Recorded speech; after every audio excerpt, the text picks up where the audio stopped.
Welcome back to another episode of the Dope Stroke podcast. We're that deep into this now that I've forgotten the series. I've forgotten the episode.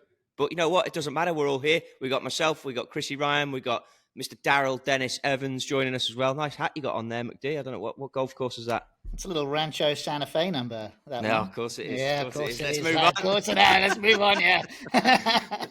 So a lot's happened this weekend, boys. I know we've got some interesting stuff to talk about in terms of AI and golf and the future of golf, which Bobsy's whipped together, which we appreciate. I want to start with the Travellers. I want to start with the drama that took place on 18. Great tournament, that. Obviously a showcase event for the PGA Tour. Good venue. The trucks sit right on the back of the range, so it was always a good one to work at. Good field. Players doing well. High drama as the week goes on. Russell Henley with the chip in on the last. I know there's more to cover, which I'm going to let you go at guys takes. I've been taking a bit of heat this morning myself already, and it's only 7:09 in the morning, which we'll leave there. But obviously Russell Henley, little chip out the rough, chip in. Keegan, skipper, giving him a little finger point. I thought that was telling. And then Keegan Bradley making that nice putt to sadly defeat our good friend and representative on European soil. Tough one to watch, boys. Tommy Fleetwood, summarise that for me. Well, from my perspective, having watched a little bit of the golf, not as much as I would like after a crazy weekend where Boy Wonder Lloyd got married, by the way. So we have one of our compatriots now married, which means that's the death of him probably over the next few episodes and years potentially to follow. But that's a whole other podcast show, which we'll get on to at another point. But in terms of the golf, yeah, I'm gutted for Fleetwood. It would have been his maiden PGA Tour win. The fact is he shot level par. He didn't shoot under par, and that was what was required to win. Plus two.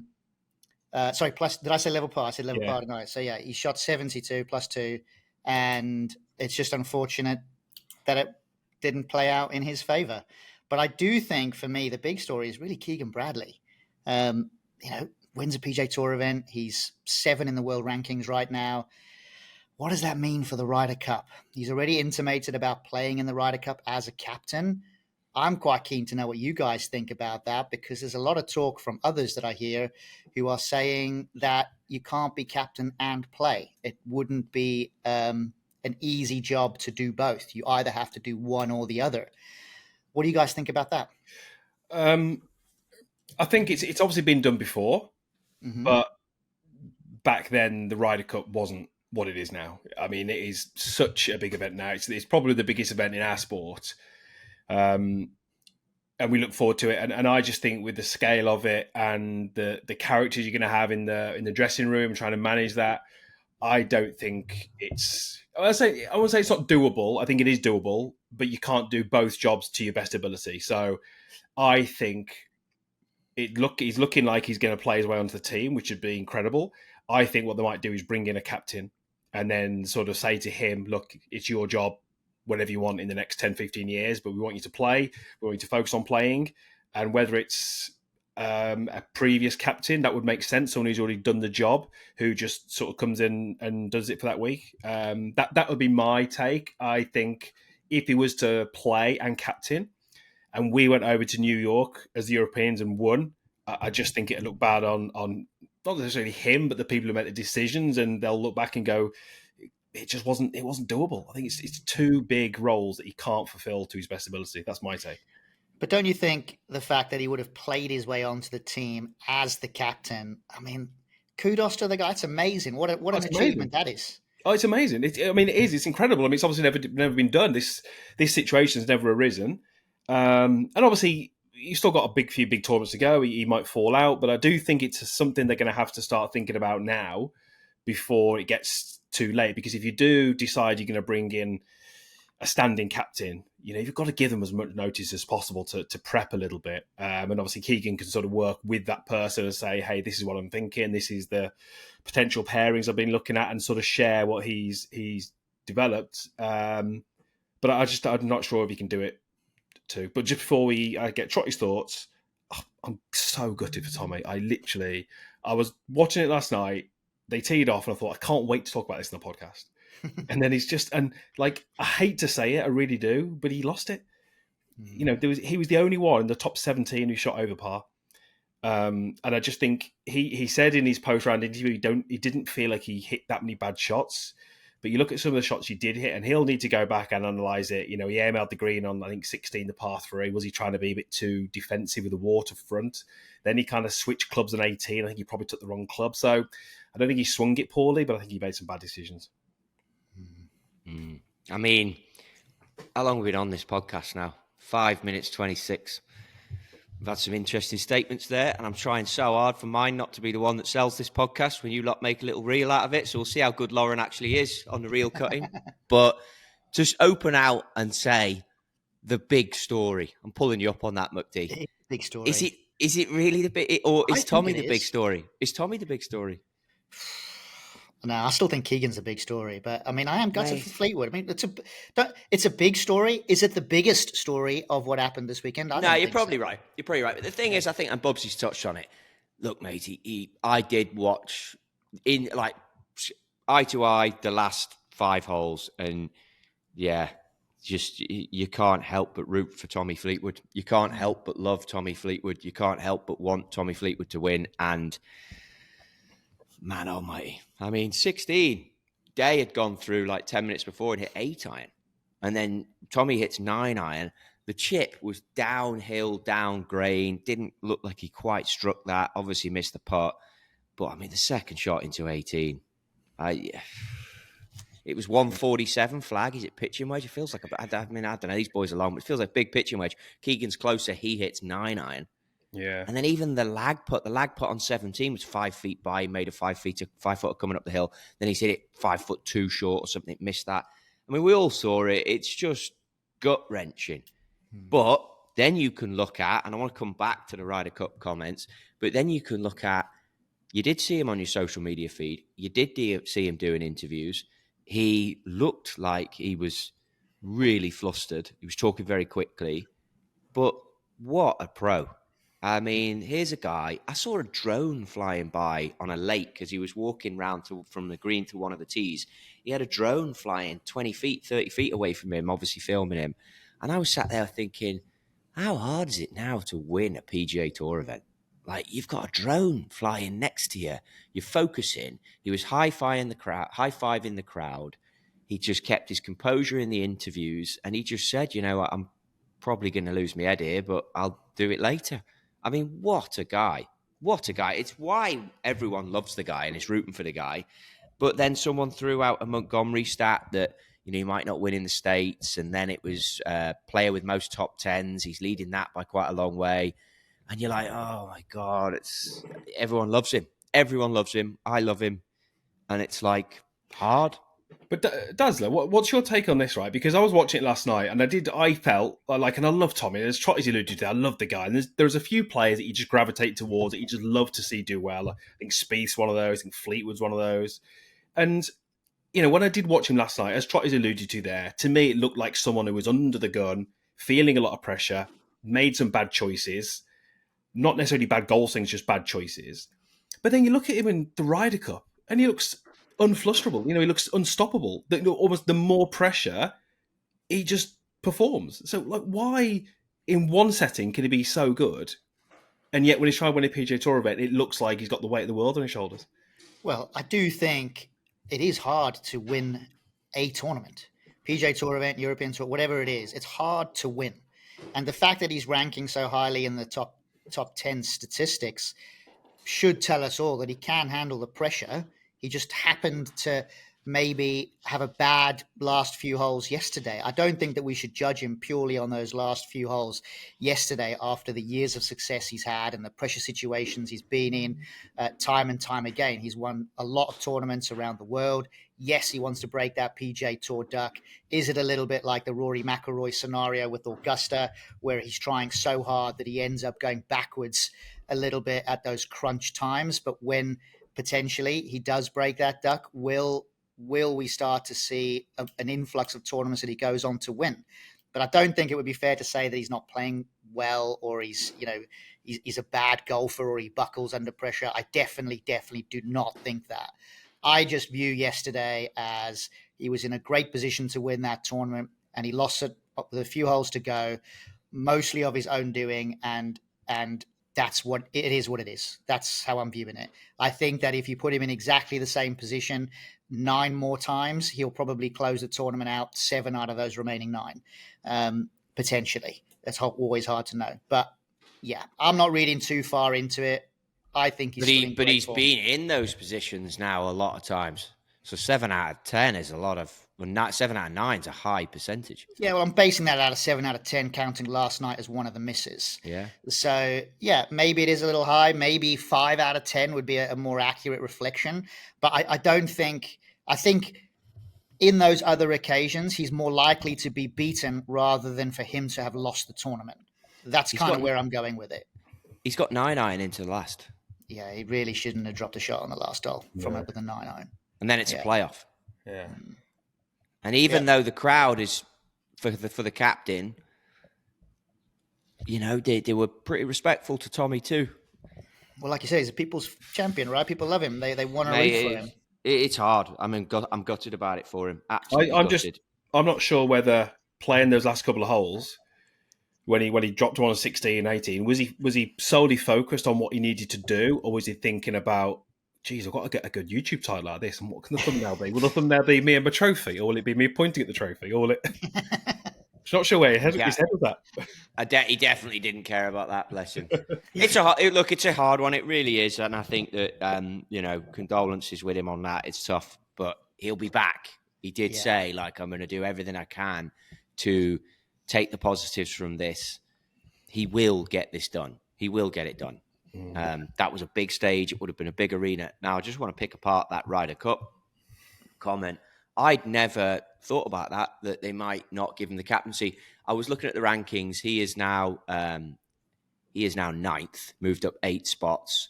So obviously you got to keep in mind on the rankings, those that don't follow this as closely as perhaps I do, you need to. So Scheffler's already qualified. Then these other 5 spots are locked in. And then there are now, that makes total 6. There are 6 then that go to captain's pick on the US team. So your other 5 spots are Xander, JJ Spawn, Russell Henley, Bryson, and Justin Thomas. And then after that, it's into this whole, you know, do you pick them, do you not pick them? And making up 7 to 12 today is Morikawa, Griffin. Everyone loves Ben Griffin right now. Keegan Bradley, Harris English, Maverick McNeely, Brian Harmon, and Andrew Novak is sitting at 13. So you could be looking at a few changes coming up there. I have a different opinion. I think if he makes it, I think that his vice captains will come in with a bit of experience, I would imagine. I would think that will be preempted. Like, dude, if you get in, we're having a former captain as your vice, which I don't think will be an issue to him at all. But I think they'll be like, you keep the captaincy and you go play like a captain. I mean, it's as close as you're going to get to a home game. He's from that part of the world, not directly New York, but towns near it. And it'll be like, listen, dude, go. And that was the other thing. Last night, he described as his 5th major, that tournament, Hartford, close to home. And he's like, listen, dude, you go and play, be captain, G this crowd on. I think a point that you make is worth 2 for anyone else, and do a sterling job, and we'll bring you back as the captain in the future. I'm definitely pulling for him to be captain. I think that win gets him close. I think he's going to have to win again to get in, which isn't easy to do, as we've even seen last night. But I don't see a world where they're like, mate, you got to sit and we'll get someone else, because I think the American captain that takes the New York job, I think New York, you're already starting as a European team 4 points behind. I really do. I think that New York area is that many behind to start off. Well, I think if Keegan Brad, for me, he would need to qualify outright, I think, for him to play. I'm guessing he's already said that. He's already said that.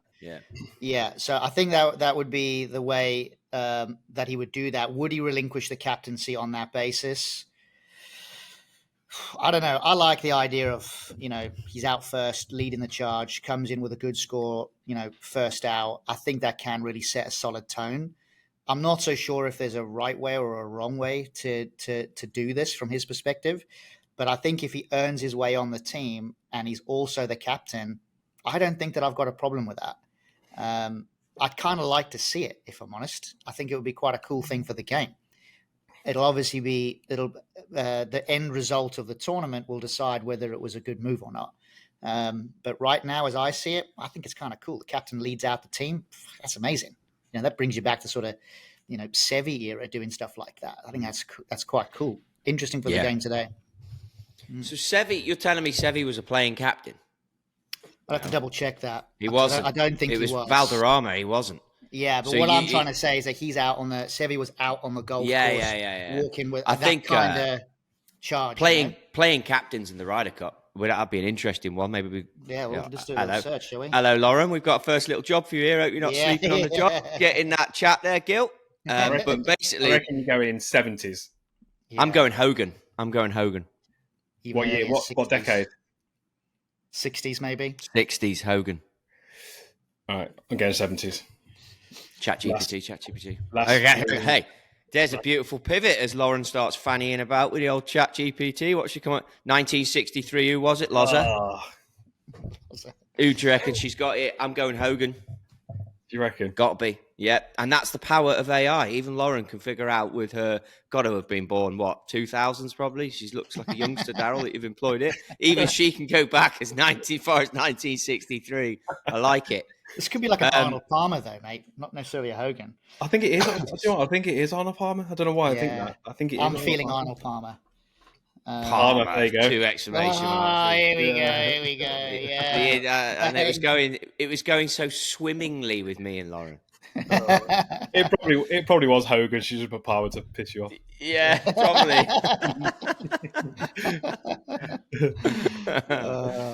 So I guess the fact that Lauren's been able to get in there and use the power of the internet to find out the details of Mr. Palmer being the 1963 playing captain for the United States team pivots us nicely to our next question.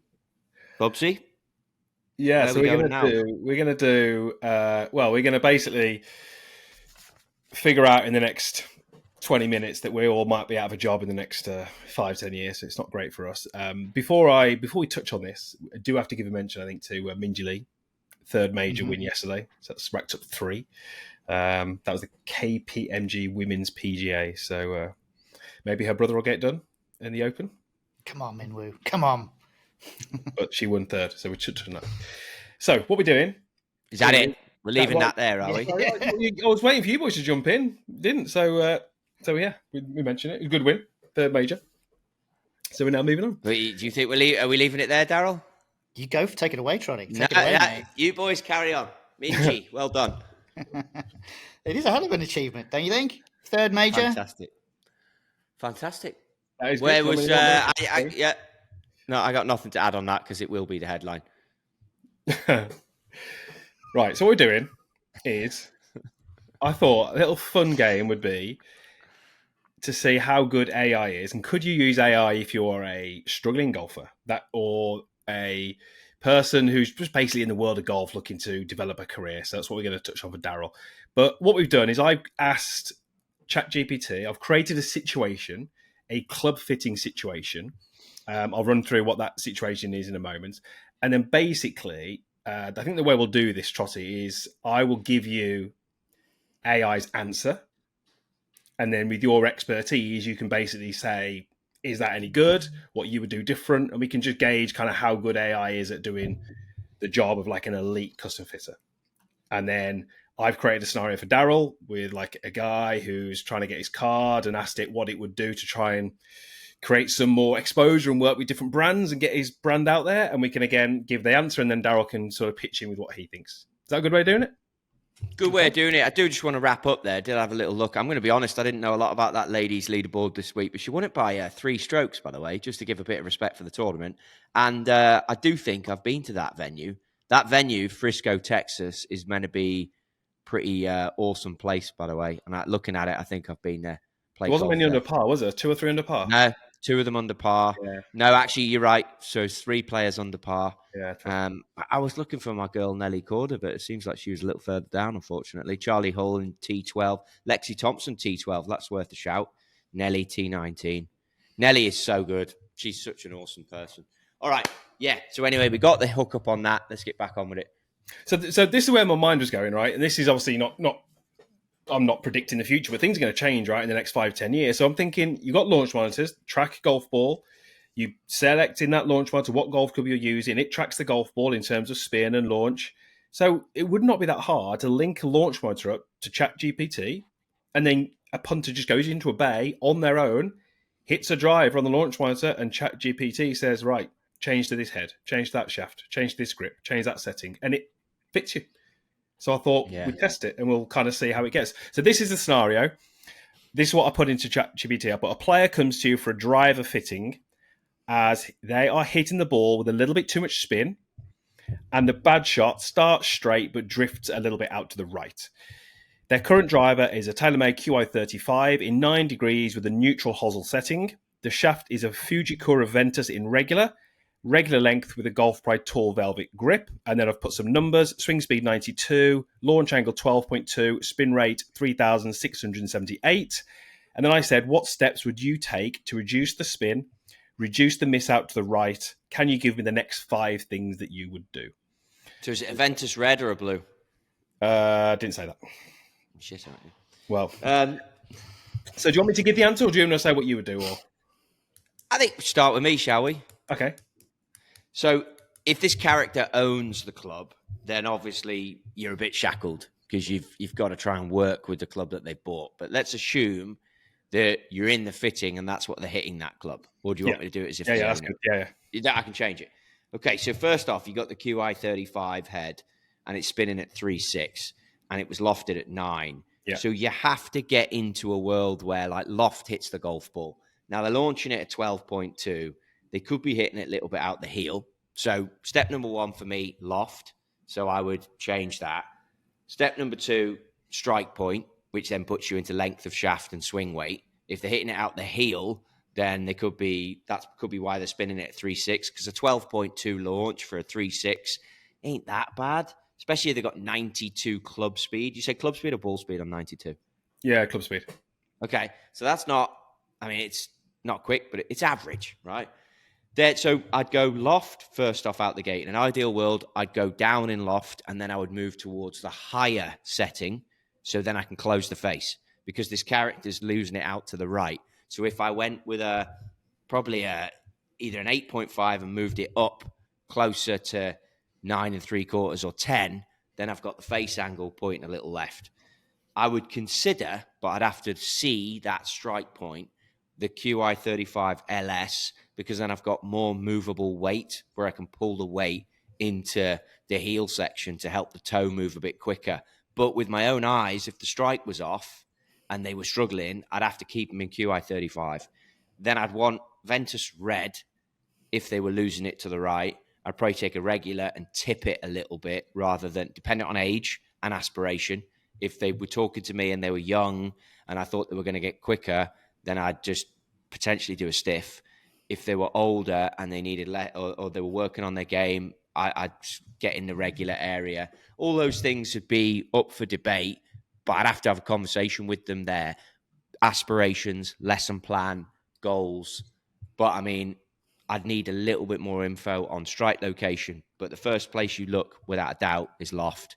And then again, length would be in there and swing weight, and then weight locations and head type. So I think a bit more info. Yeah. So I mean, that's interesting because I think one of the things that I kind of realized when punching this in and getting the answers back is that of all these things, fitting, lessons, working through business, you're dealing with a person, aren't you? And that person's got ambitions and you need to know about that person. And obviously ChatGPT doesn't. So I'll just give you what it said, because I asked it for the 5 things. So number 1, it said loft. So it went the same way as you. However, it said lowering loft. It said adjust the hosel to loft down. And it said lowering loft will reduce spin and slightly close the face, which it won't, will it? Fake news.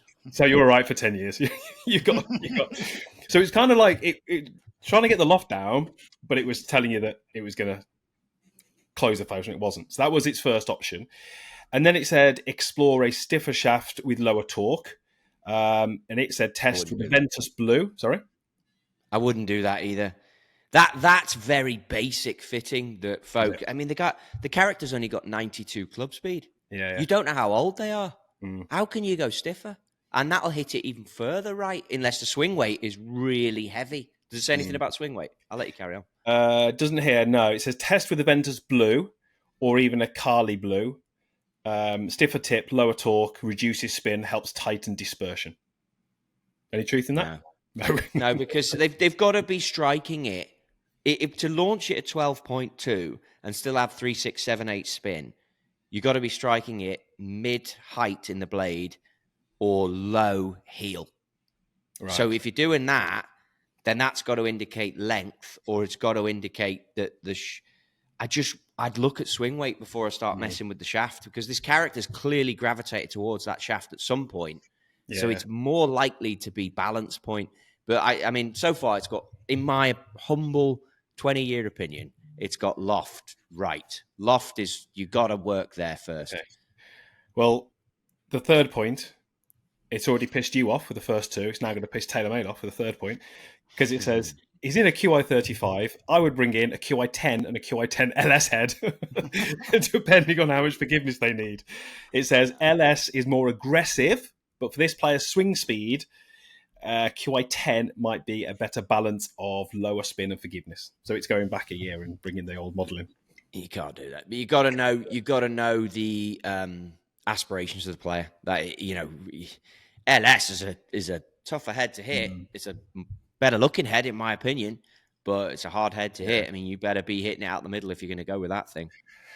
So moving on to number 4, and I think this one's wrong as well. So this is, when I put in this scenario, I was trying to be quite particular, because I said the ball starts straight and then drifts right. So you're thinking heel strike. Number 4, it says move weight towards the heel.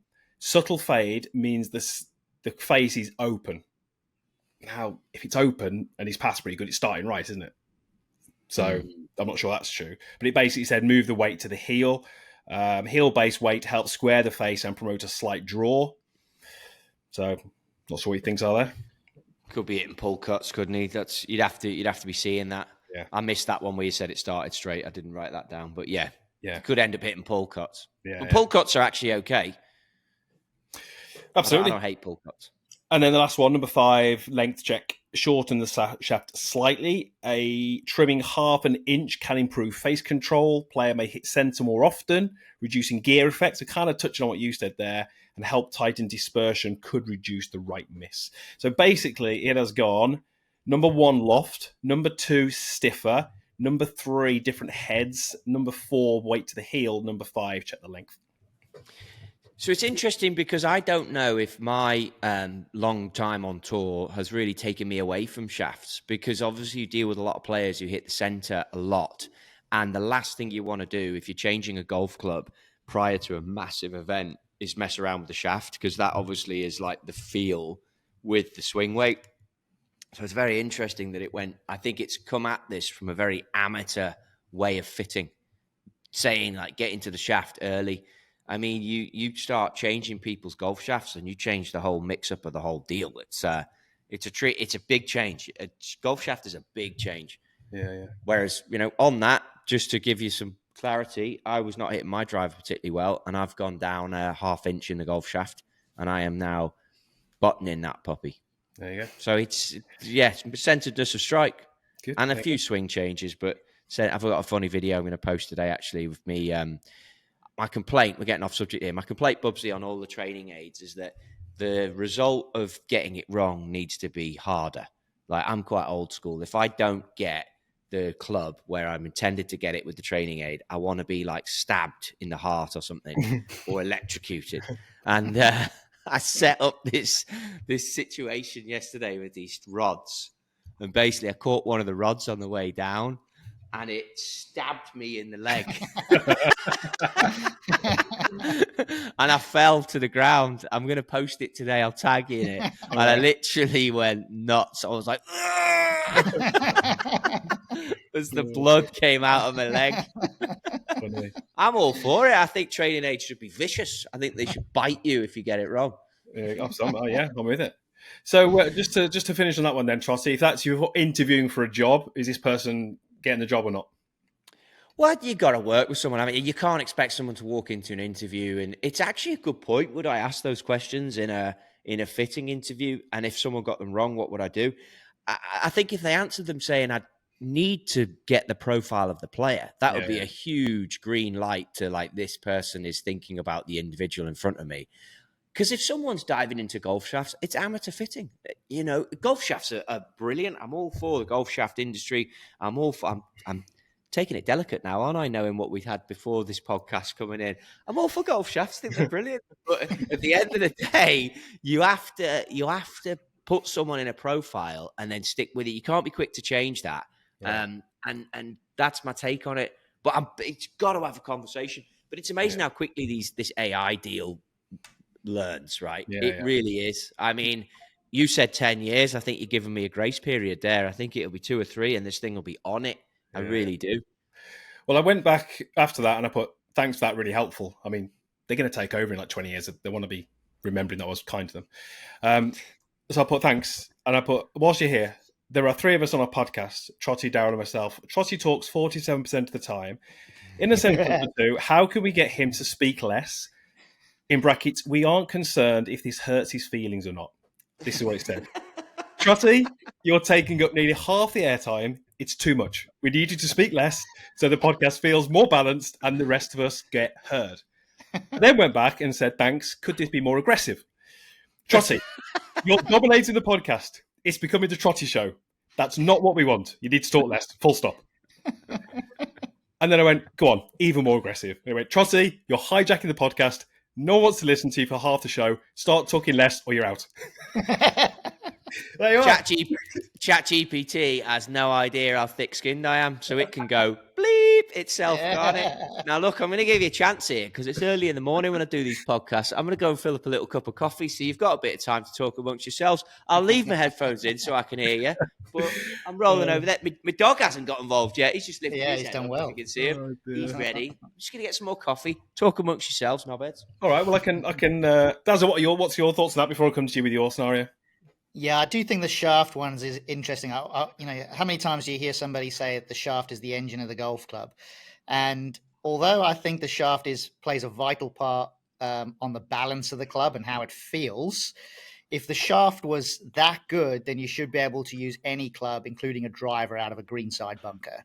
So for me, the priority starts always with the head, the loft, what the head is designed to do, et cetera, et cetera. And then the shaft comes in as that additive part of the fitting process in order to create consistency. But I think a lot of the stuff from my days out on the road, etc., everything that Trotty said is, it's bang on. There's no arguing with any of those points at all. Yeah. Okay. So then we move on to Darryl. So your kind of background, I know it's a little bit different now, but your background is kind of managing, I guess. You've managed some players. I'm not sure if you feel comfortable telling people who you've managed in the past. Yeah, I still work with a whole bunch of different levels of talent, obviously, to varying degrees. I've done. Hang on. If you don't start with us two, then you're out. I was just about to say beyond the high I'm just profiles. warning you first. Beyond, there's the 47%. Beyond the high profiles of you two. This podcast is going to just be Bubsy on his own in a minute. Yeah, you're going to be out as well. Be replacing seats left, right, and centre. Yeah.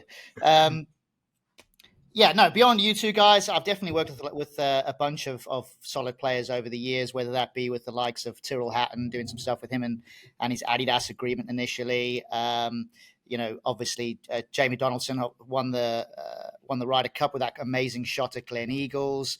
Adrian Otaegui, 5-time winner on the European Tour. He's won 5 times now. Jesus Christ. Yeah. So I didn't realise that. And then, going all the way back to my TaylorMade days where you're working with a lot of the high-profile names within the game of golf, the likes of Keimer, the likes of Luke Donald, whoever it might be over the years. But ultimately, from the capacity that I sit in now, I'm more brand-focused and then just being very selective with the talent that I would typically choose to work with. We all make mistakes along the way and we try and figure out what's best for everybody. But ultimately, hopefully that gives you a bit of a snapshot as to where I am. Yeah. I mean, obviously I know that you've kind of navigated into a slightly different space now. You say you do work with brands, but I've kind of come at this from there might be someone listening to this podcast who's a potentially going to become a player, and they're trying to navigate that whole space of new into that sort of scene, and they're trying to get brand deals and get sponsorship. So what I asked ChatGPT for you was, I put, you are a brand manager for a young up-and-coming pro golfer. He has just made his DP World Tour card and wants to develop his personal brand to hopefully secure brand partnerships in the future. He has an Instagram account as well as TikTok, but doesn't really leverage them. But he does have quite a likable and engaging personality. He's seen Bryson blow up on YouTube, but isn't really sure if that's right for him. What 5 things could he do to develop his personal brand over the next 12 months with the hope of potentially securing brand partnerships in the future? So do you want me to run through what it said? Or do you want to say what you say? I'm happy to, No, to go. You go Yeah. first. Let's I'm hear happy what to you go. got to say. All right, Trotty. Oh, Put yourself shite. back in your box. Well, the first thing to say, actually, before even getting into the 5 things that I would do, is they need to recognize that they are the talent. So they are the ones that have to drive a large part of the vision and the activity and the actions and the execution. It must be driven by them. In my experience, there's a lot of talent, or labeled as talent, out there that lean too hard on their agent or their manager or whatever the case may be, when it's them that's the talent. So they must take responsibility for their actions. And I think that then starts to filter nicely into the 5 areas of focus that I would tell a youngster coming through the rankings, because if they understand that it's up to them, then I think they're more likely to take appropriate action. So for me, my first point was, I'd like to see somebody build out an identity, and I'd sit down with them and work that out with would write that out as a bit of a plan. Ultimately, we want to identify what they want to be known for. What does he want people to say about him when he's not in the room? That's a really key question you want to answer, because that starts to become what your USP is. If you look at you two guys, for example, you've got Trotty that talks specifically and largely about equipment, fitting, that side of the game. Bubs, for you, all of your content is very much related to what you can learn from everything that you watch. And, every USP has to be unique to that individual, and identifying what that is for you will always mean that you'll come across in the right way to the audience that and the community that you're building. So first thing is, start with a brand plan. What does your identity need to say about you? You can obviously figure out things like logos and colors and everything as part of that conversation. But the first thing is, what do you want to be remembered for? So there's step 1. Step 2 for me is actually build a plan that you can actually execute, meaning you have to be consistent, especially if you're a tour player and you are traveling a lot. You're going from one country to the next. You're going to be tired on your travel days. When are you going to pick up the camera to do some content across your social platforms to start communicating your message? So if that means that you can only do one video every couple of weeks, and you do a reel every couple of weeks, and that's all you can really do, start there.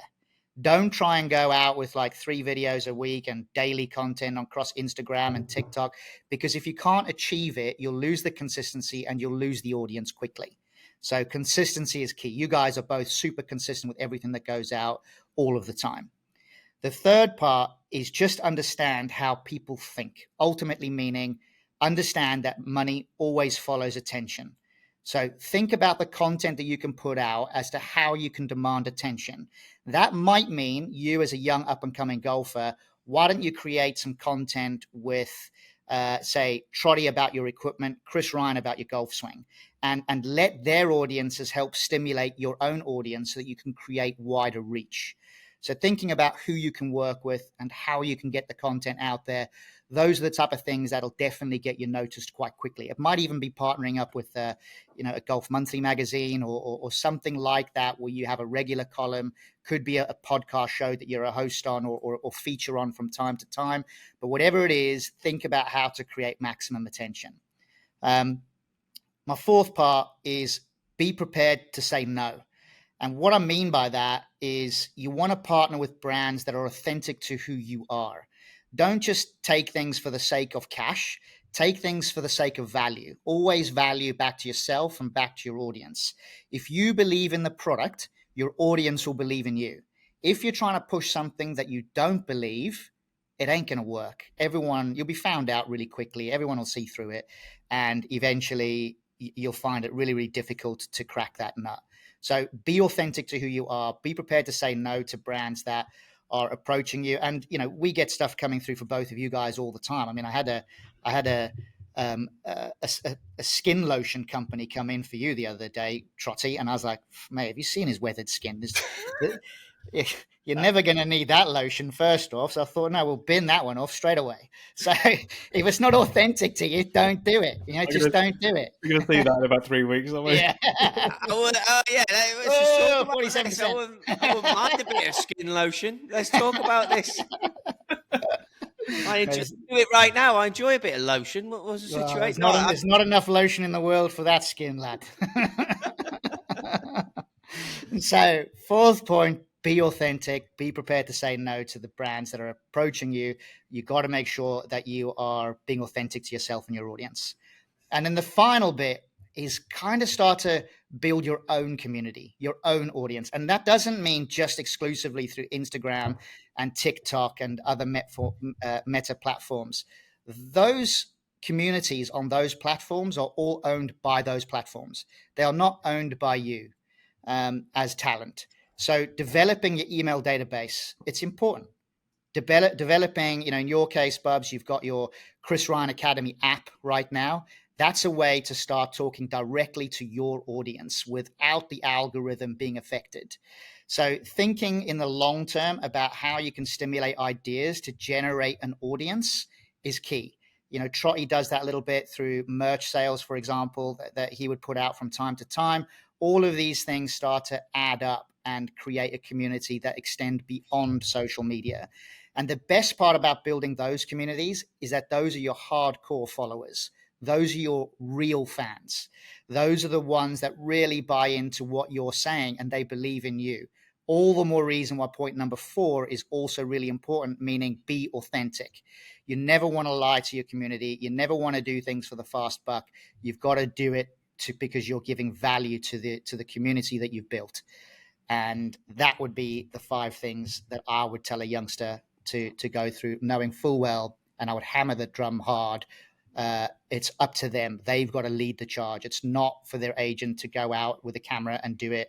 It's for them to take the initiative and be in control of their own destiny. Pretty good. Good answer. I mean, there's some free advice there for anyone is in that. Well, the invoice is in the post. Situation. Let me tell you this here. So I was yesterday at a venue hitting some putts, and these 2 lads were on the green. They're probably like 20, 19 maybe 18, between 17 and 20.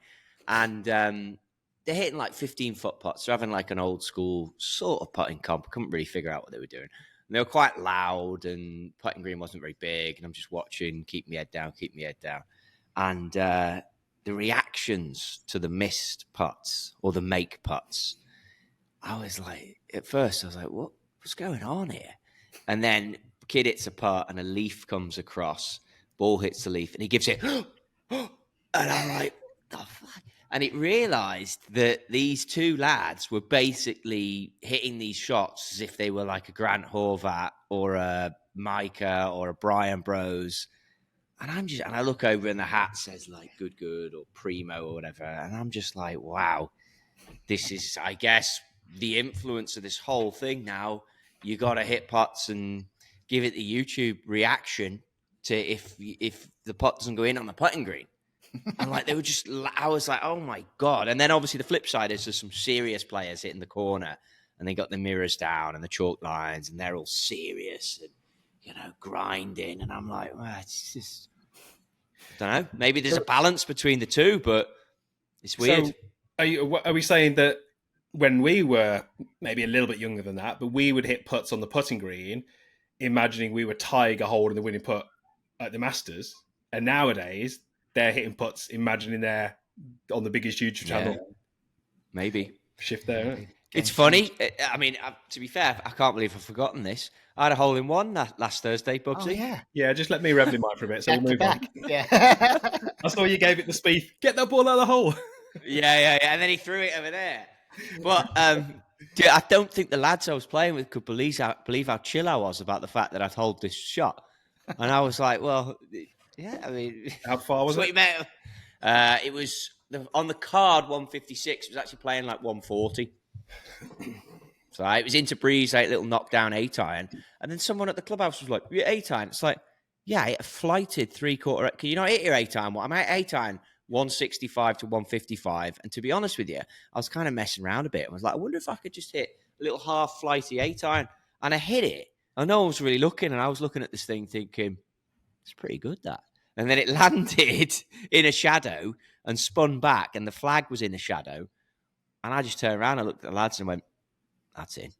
And they were like, what? And I was like, it's in. I don't want me to tell you. It's in. And they're like, no way, no way. I said, all right, it's not in then. It's not in. But it's in. They were like, you're so calm about it. It's like, well, it's not YouTube, is it, kids? Stay calm. Well done, mate. Well done. What's your tally now then? That's 2 now. My little guy then holed out on 17 for par. Yeah, unbelievable. How far was that shot? Was it like 80 yards? 80 odd, yeah. Hit 9-iron uphill, hold out, and then he recorded his lowest 9-hole score of 49. Brilliant. And then he went back the day after and got 40. He held a 6-footer on the 18th for lowest 9 holes, 48. So now he's got his first handicap, and he is fired up. He's like, let's go. Let's go. I want more clubs. He's only got 7 clubs. He's like, I want a full set. I was like, nah, break 90. Like, I'm going on a trip up to Bandon. He's like, I want to go to Bandon. Break 90. Break 90, and then it opens up a few doors. And he's like, he wants to play in my mate's tournament, this out in Hawaii. And I was like, no, that's a break. You got to break 80 for that. What, with my handicap? No, mate. You got to be breaking 80 before I start. If he's struggling to break 80, you can tell him to get on ChatGPT and ask it. Yeah. So, what was ChatGPT's chat then on McDee's? McDee's given a thorough answer there. I glazed out. I was sold. So, not the first time. There's a couple of the answers weren't that dissimilar. So it said, number 1, develop a consistent personal content style, which is sort of what you said, Darryl. You were obviously a little bit more detailed, but he did say define how he wants to come across, which I guess is what you sort of said. Who do you want to be known as?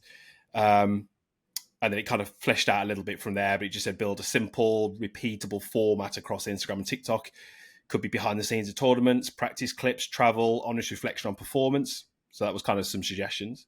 I'll skip through these relatively quickly. Then he moved on to number 2. And again, this is what Darryl said. He said, commit to a posting rhythm. Consistency beats perfection. And again, that's exactly what you touched on. And he said, plan to post minimum 2 to 3 times a week on Instagram, TikTok. But again, I agree with you, Darryl. If he's playing on the DP World Tour, that's got to be the priority. And then whatever he can do around that, I don't think you could be telling him he's got to do X, Y, Z. But it did say consistency, which is, again, something you said. Number 3, it said lean into DP World Tour rookie storyline. It said people love the new guy on tour angle, document it, share the journey, first events, first made cut, learning curve. So it's definitely going a bit more down to kind of what to post, which I don't think, like as you alluded to, it's really down to the individual, because this, you could get 10 people in this situation with completely different characters, so you can't really tell them all what to post. Number 4, it says build micro relationships with brands now before he's big. Start low-key relationships, tag the brands, DM reps, meet PR teams at events. Be seen as easy to work with. This will play off later when brands allocate bigger budgets. And then number 5, prioritize media training and on-camera comfort. Book a couple of media coaching sessions so when your opportunity does come, podcast, TV, YouTube, he can speak well and represent sponsors cleanly. Big advantage versus peers who fumble media moments. That was it. Well, I think the 5th point's actually quite valid, really, but you do get a lot of that sort of soft coaching because of all the interviews that you will do with the DP World Tour anyway. So you probably do get a little bit of that. If you want to be on the front foot, getting some media training is not necessarily a disadvantage, but it also depends on the personality. Because if you're really needing to have a lot of media coaching, you're probably not going to be that great on social media. Some people are just a little bit more natural than others. Some people can work at it and be really good at it. But in this case, based on the synopsis or the scenario that you said, this person was a likable character. So I'm taking that to mean can easily converse with anybody. So I think that would be a big plus. What was the third point again that you said there? It was a content idea, wasn't it? It was something like, was it? Are you Document. I stealing think it was document. No. I'm actually thinking that's not. I don't agree with ChatGPT. I think that's a stale storyline. It said lead into DP World Tour rookie storyline. People love the new guy on tour angle. So document that. Share the journey. First events. Made cuts. Nah, I think that's. But there is it's Ben Griffin, I think, in the States who does a TikTok thing, and that's pretty good. I mean, if I was a tour player coming through, like I'd rather do something initially that's a little bit random. You think about, say, Portnoy from Barstool, where he ranks the pizzas.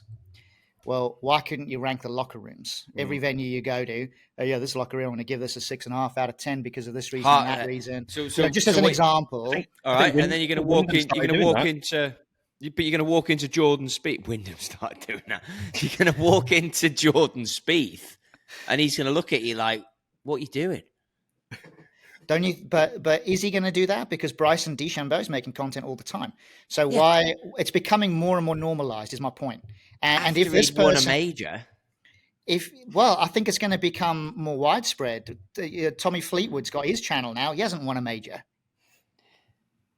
Yeah. He's kind of doing it because he probably feels he has to. I don't feel like he really wants to do it. I think you're right. I think there's going to be a bit of peer pressure for certain players on that front. And some players will adapt better than others. And some players will never want to do it. They'll prioritize the golf course over everything. And that's fine too. Everyone's going to find their lane. In this particular scenario, this person wants to build out a personal brand. So this person's not a person. You're worse than ChatGPT. It's just a question. now you think this question is a person. Well, it could be. It's a scenario, isn't it? It's a scenario, Trotty. This could be you. We could be talking about you here. After me hole in one, I'm coming back. I'm making a comeback. Yeah, that's it. Yeah, get yourself back into Q school. Yeah, back in Spain. So, what would you rate that out of 10? Well, as feedback from ChatGPT, some of their responses I didn't think were too bad. I thought the last point was quite good about the media training, and the first two slightly watered down but valid. Not bad. 6 out of 10, maybe. Not bad. We're not needed, are we? No, we're not needed. 6 out of 10 is crap. Mate, we're talking about what's going to happen in 5 years' time. Imagine how good it'll be then. Exactly. But the thing is, like all information, like the data that you guys work with on launch monitors and such, it's only useful in terms of how you can interpret the information. So everything has to be contextualized. Now, ChatGPT, yes, can make things more in context than ever before, but at the moment, it still can't give you that 100% detail that you need in that particular scenario. You can only go so far at the moment. So if you're taking 60% of the leap forward with the information you get, you still need somebody else to come in to box off the 40% that's left over. Mm. Yeah. So bite that, Troy. Right. Bubs, your question. Shall I read your question out? Yep, because the audience don't know it, do they? Well, no, but I didn't know if you wanted to read it out, you jouster. Right. It says, you are a golf coach working with a mid-handicap player around 15 handicap who desperately wants to get into single figures within the next 12 months. His main struggle is consistency with tee shots, and he's losing shots around the green due to weak chipping confidence. He has a fairly sound swing, but lacks structure in practice and often second guesses technique changes mid-round. What would be the next 5 things you'd recommend to help him tidy up tee shots, sharpen chipping, and generally build confidence to reach single figures? Please include any specific practice ideas or drills you'd use. So I looked at this from the way I look at it, and if I get a scenario like that, I look at the kind of zoomed out 500 feet in the air, what does this golfer want, and then zoom in those different areas. So he basically needs, or she, I'm not sure if you put, needs a little bit of work with the driver, needs a little bit of work with the chipping, probably needs to structure their practice better, and needs a little bit more confidence. Those are the kind of 4 pillars, and then it's kind of diving into those. So look, the golf ball only ever reacts to impact. There's nothing that happens with a golf ball that we can't explain. So if they're not as consistent as they'd like to be with a driver, there is always going to be a reason why. So the first step would be I would want to get some data and get some videos and sort of formulate a bit of a plan going forwards to say, right, this is why you're inconsistent with the driver. This is what we will need to put in place in order for you to be more consistent. That's more like a technical thing. Then if the chipping is a little bit weak and the confidence is low, my guess would be we can trace that back to a technicality as well that's not where it needs to be. So the second phase would be to look at the chipping again, maybe get some data, maybe get some video, and look at what we can sort of put in place to improve the chipping. So we've got a little bit of a plan going forwards about how this golfer is going to actually improve technically in those areas. Then I would look at creating some practice plans that build variety, build pressure, and I would get them to track things a little bit. So I'm not going to go into loads of detail because I know we're already at nearly an hour, but short game games like par 18, I'm sure you know what par 18 is. You hit 9 chips and you try and hold the putt. We can create this little game for this player, and it's par 18 because every hole's a par 2. If their score is 25, that would be 7 over par. Have that as the handicap. Next time they do it, they're going to try and shoot 6 over, 5 over. So there's always a little bit of pressure. There's always gamifying their practice a little bit. And then we can look at more on course and what they do in terms of their routines. Why they're getting nervous? Is it because they're not committing to the shots? Is it because they are distracted too much? And we had a great podcast not long ago and we talked about Trotty and how his focus is quite narrow, so his routine has to reflect that. So this golfer is going to find that they've got a routine which works for them. They're going to go through some swing changes. The routine on the course has to be nailed on perfect. And then really it would be a case of giving them measurable things that they can track through the next 12 months. So, with your driver, we're looking for these things to happen. You can track them. And obviously then you can deep dive into the drills that will be specific for the driver and the drills that will be specific for the chipping. But until we obviously see this person, we can't go through those. But that's how I would sort of structure that. Interesting. Okay. There are definitely some variances to what ChatGPT has thrown back out. Would you like me to go through that for you? Yeah, go for it. Okay. So it says for the first point, lock down the tee shot. So find a go-to fairway finder. Basically, it is a lot to do with practice, 10 ball tests. So start trying to work out of your 10 shots, how many would hit a fairway if you imagined what that would look like on a practice range. If you were 8 out of 10, then you're hitting 80% of the fairways, which would be an incredible stat, by the way. But it is talking about, find a fairway finder, find a club that you can hit frequently. The second point was build a pre-shot routine. So no more mid-round tinkering. Try and stay consistent shot after shot was a key element to that. And basically saying here to actually practice the pre-shot routine. So do it on every shot on the driving range as well. The third one was related to fixture chipping. So use the landing spot and walk-in drill. It did give in a scenario here saying a towel drill. So basically lay out a towel on the green and then use different clubs to chip onto the towel and let it run out accordingly. That was one of the ones. It also used a 5-ball ladder drill as well as part of chipping.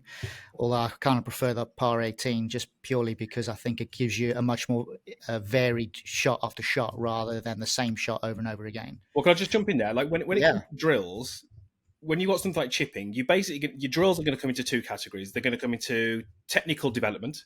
So, okay, this golfer does X, we'd like them to do Y. Here is a drill that's going to help you do that.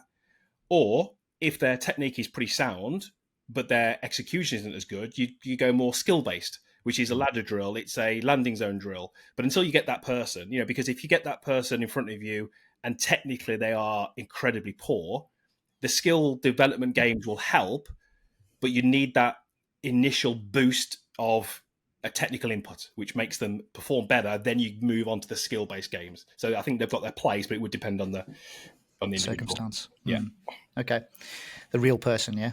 Not the GPT person, just to check. All right. The fourth point was structured practice. So it lists out here 50% short game, 30% tee shots, 20% fun. So obviously 30 minutes, it starts to break it out in a little bit more detail. So making a chipping and putting more up and down games than technique. 20 minutes tee shot routine. So same target, fairway finder plus driver. And then 10 minutes play a hole in your head, pick a hole, hit a driver, then the approach, chip and putt. So it's definitely broken it down into sections. And I remember when we used to play and practice a lot, we would group our golf balls out on the range and do different things with however many balls they were. So that makes sense. Then the final one was related to pressure drills. So play for points, not perfection. It says here, add consequences in practice. So it helps with confidence under pressure. And practice example it gave is an up and down challenge. Drop 10 balls around the green. Try to get up and down at least 5 out of 10 times and keep the score every session. And then the final example of that was fairway or push up. So on the range, if he misses the fairway, target 2 times in a row. That person would do 5 push-ups. It'll keep him honest. That's what it says. I mean, obviously the drills are going to be different, but the whole premise of what that's saying is good. It's create a practice which replicates the course. It's build pressure. It's track your practice and track your score. A lot of that's pretty good. I think what's different with what we do, and especially with me, Trotty, and you, Daryl, is ChatGPT is looking at the internet and what's out there. So let's say I get a golfer who has got the ball right in the middle of their stance. So the ball is right in the middle of the stance. And when they make contact, the golf ball is pretty much right under their sternum. And then I said to ChatGPT or any kind of golf coach, what would happen if you took that golfer at setup and moved the ball 3 inches further back? Then we kind of go, the logic would go, we got deep laying. So the path would likely move more to the right. The attack angle might move more down. They might be more likely to push it. They're more likely to draw it. And that makes perfect sense, right? Because you move the ball early and those things happen. But that's not the real world. Because in the real world, you're dealing with a human. And if a human has hit golf balls where the ball is under their sternum at impact, if you move it 3 inches further back at setup, they'll very often find a way to get back to where they've always been. So you never know how the person in front of you is going to react to the information that you give them. And that is the thing that at the moment, ChatGPT can't get anywhere close. Because as experienced coach, you realize that you've got a theory, a hypothesis, but until you see that golfer make an attempt at what you're trying to get them to do, you've got no idea how they're going to react. And that is still the skill of coaching, I think, is understanding the person that's in front of you. Yeah, I think everything that I see from ChatGPT, it tells you the ideal scenarios throughout. It doesn't tell you, like you just said there, the real case scenario across anything, whatever you put in. It's never deep enough contextualized to that individual circumstance. It's always a generic type of response in an ideal scenario. This would happen, as opposed to, hey, yeah, this could happen, but the variable is, like you said, the player, the mindset, the this, the that, whatever it might be. There's never enough detail, I don't think, that you can actually put into ChatGPT to paint that full picture without having to write a novel about that particular person or circumstance. So, Trotty, would you ever have a scenario where you give someone a driver which sits more open and they'll hit it more left because they react to it? Have you ever, maybe another example, but do you ever get a scenario where what happens is almost the opposite of the theory because it's a human? Yeah, but it's very rare. Like Jeev Milker Singh, do you remember him? Yeah. He used to have a driver that would be 6-7 degrees open, and then even Harrington would have a very open driver and would draw it more because they react to the face. So yes is the answer. I'd also remember you would chip away the paintwork on the top of the driver on the toe side. Yeah, there you go. You explain that a little bit more to everybody, Trotty. Yeah, so you give a visual that the face was more open. It was back in the R9 460 days, and we would shave away from the T-bug in the middle of the blade through to the toe. You'd shave away the paint line so that it looked more open, even though it didn't sit more open, because they didn't want to lose it right, but they wanted it to look like it was hitting it right. Okay. And then Tiger played around with that a lot with the two paint lines when they had contrasting colors between leading edge and crown paint line. He had massive involvement in that. Hideki Matsuyama, the same, like all those top boys, how that crown leading edge paint looks versus leading edge paint. So something like swing weight on a driver. Okay, if you took a sample size of tour players, and you can answer this, Daryl, if you take the driver, make it 2 swing weights lighter, how confident are you what the result's going to be? Or is it literally a case of, I've got no idea what's going to happen? Because the player's the player and they react? I think on tour, you've got to get at that quickly because they'll react after a few swings. Right. For the punter, and I know it was Daryl answer, but I've dived in here. For the punter, they're just going to struggle with a centered strike for a long time, or that you're not going to get the ideal ball flight. If it's too light, chances are you're not going to get the hit, so the smash factor is going to be down, and then it's probably going to be a bit spinny because they're not getting the most out of the golf shaft. And then as you make it heavier, they'll get more energy into it and more out of the golf shaft. But that's you need to hear it and you need to see it for that. That's you can see the numbers, but you need to hear it. The point I'm trying to make is that you cannot say what will happen, can you?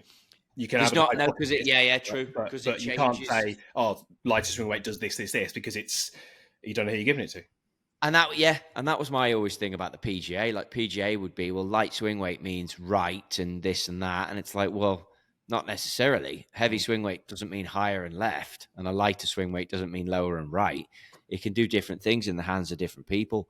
And then if you've got a great player in front of you, you have to manipulate a little bit what you do in order to satisfy them, because they're playing for $8-9 million. Yeah, nothing more I can add to that. That's perfect. Right, that was a long one, boys. 1 minute, 1 minute, 1 hour, 5 minutes. I think the Tash looks good on this. I might go with the Tash for next week. That's all I got for you. Thanks. If you're listening on audio, you need to go to YouTube and check out Trotty's Tash. Exactly. I'm just looking at it while you lot were waffling away, talking shite, and I'm like, this Tash looks pretty good. Anyway, that's all we got for you. I'll let you know the bar was quiet after my hole in one.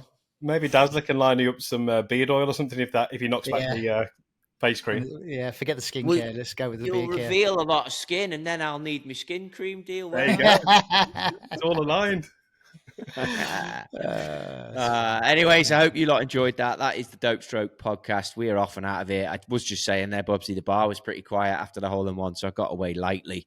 One of the lads was a member of staff at the golf club. He couldn't drink, so he had a water, and the other lad had a Guinness, and my lad had a soda. It was like job done. There you go. But there you go. Easy living, baby. But we'll wait until the next one. There's another one coming soon. See you later.